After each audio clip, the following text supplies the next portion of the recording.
בעזרת השם, משנה ט' מי שלקט את הפה ואמר הרי זו לאיש פלוני עני, בילי עזר אומר זכה לו. חכמים אומרים יתננה לעני שנמצא לישון.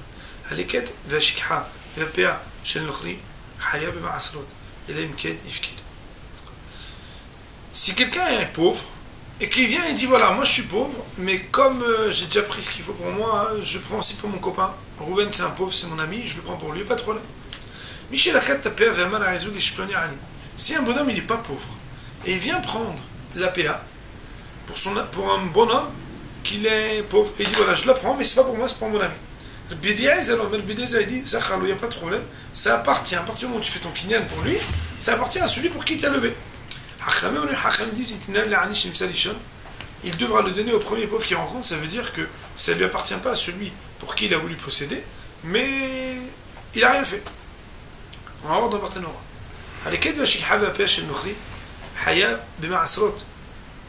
Si un goy il habite en Eretz Israël, et lui il a un terrain, et cette personne-là, il n'est pas hayab de l'eket shikhaïpéa, parce que le maïs c'est un goy. Mais il vient et il veut quand même faire la mitzvah de l'eket shikhaïpéa.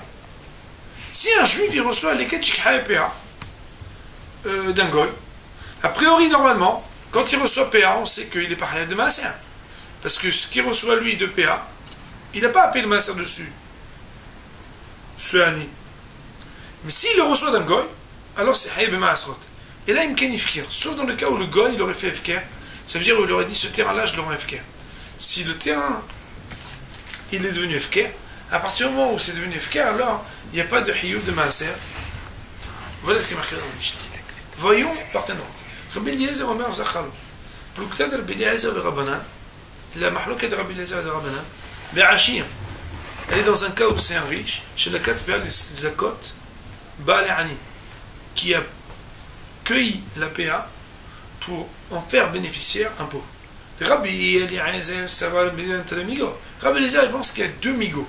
Migo, c'est mitor. C'est-à-dire qu'en réalité, parfois, un homme, du fait que s'il voulait, il aurait pu ceci ou cela, alors on lui donne une force du fait qu'il aurait pu, s'il voulait, arriver par une autre force au même résultat. Ça veut dire quoi? Migo, en arabe, ça veut dire mitor en hébreu. Migo dit ba'im afkel nirse, beve'ani v'hazele. S'il voulait, lui, il pourrait dire voilà, moi j'ai des millions, je fais FKR tous mes millions. Il serait devenu pauvre ou pas? Ouais. Et bien, s'il était devenu pauvre, il a la possibilité s'il a envie. Ok, il le fera pas parce qu'il n'est pas fou, mais s'il veut, il pourrait dire je m'afkir tout mon argent. Et donc, cette PA, elle aurait à voir avec lui. Il pourrait devenir Ani. Donc, premièrement, s'il voulait, il pourrait avoir le statut de quelqu'un qui pourrait bénéficier de cette PA. Et après, donc, puisque si jamais il voulait, il aurait pu être habilité à recevoir la PA, même si aujourd'hui il n'est pas habilité, on le considère comme quelqu'un qui a quelque chose à voir avec la PA. Mais ça ne suffit pas d'être juste seulement habilité à recevoir la PA. Il faudrait pouvoir aussi en prendre possession. Parce que si quelqu'un est seulement habilité à recevoir la PA, tant qu'il ne vient pas la prendre, alors le maïs, elle n'est pas à lui. Donc, d'un côté, premièrement, premier palier, c'est qu'il aurait pu se transformer en pauvre.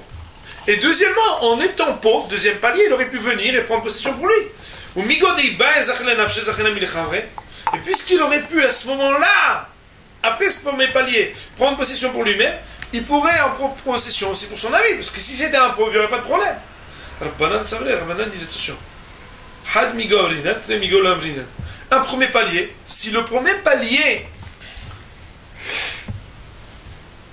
lui permettait déjà d'accéder, alors ce serait bon. Mais si c'est seulement après le deuxième niveau qu'il aurait pu accéder, alors c'est pas bon. Autrement dit, s'il était seulement pauvre et qu'on a besoin que de, puisqu'il aurait pu le prendre pour lui, il peut le prendre pour l'autre, il n'y a pas de problème. Mais le fait qu'on a dit non, d'abord, il aurait pu se transformer de riche en pauvre. Et ensuite, venir en tant que pauvre, s'il y avait deux transformations, deux mitor, ça, le Amrina, on ne le dit pas. Avant, mais si c'était d'un pauvre pour un autre, il dit d'après tout le monde, si un pauvre vient et dit ouais, c'est pour mon copain, l'autre pauvre, il n'y a pas de problème. Si un bonhomme il a reçu la shikha PA et l'eket d'un goy, alors il est hayab de maaser. Car puisque lui, de toute façon, il n'est pas hayab de donner l'eket shikha parce qu'il est goy, c'est comme tous les autres récoltes du goy que s'il te donne un juif, tu es maaser.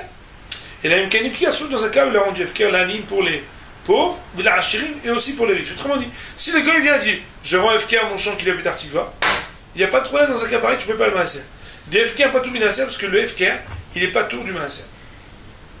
Au Matniti, Bimeiri, cette Mishnah-là, elle veut qu'elle d'après Rabbi Meir, d'Amar Kinel Lochim Be'eretz Israël, la FK min Maaser, que le goy, il n'a aucune possibilité d'acquérir même quoi que ce soit en Eretz Israël, au point de pouvoir faire qu'il y a plus de chiyuv de maaser. Sous-entendu, mais si Be'emet, et c'est la halakha qui est comme ça, il pourrait avoir même une habilité de possession à faire que même les maasrot ne sont plus chayav quand il acquiert un terrain, alors Be'emet, il n'y aurait pas cette loi. Et la halakha n'est pas comme Rabbi Meir. Ça veut dire que Be'emet, le goy peut avoir une acquisition en Eretz Israël au point même de faire qu'il n'y a plus aucun chiyuv, aucune obligation de donner le maaser. Baruch Adonai La'olam, Amen.